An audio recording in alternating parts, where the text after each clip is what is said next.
各位親愛嘅朋友，你有冇試過為咗達成一個好嘅目的，而喺道德邊緣掙扎，甚至諗過採取一啲唔係咁光明磊落嘅手段呢？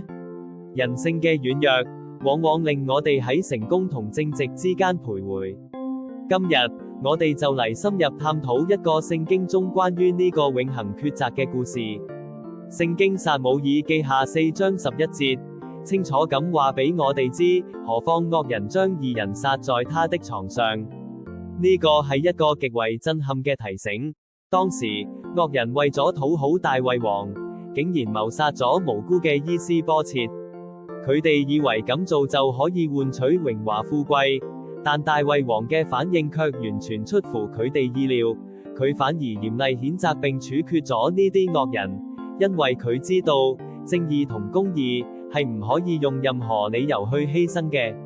親愛嘅弟兄姊妹，我哋嘅天父最睇重嘅，絕對唔係我哋喺世上取得幾大嘅成就，而係我哋每一刻嘅選擇，係咪持守正直，充滿愛心同憐憫。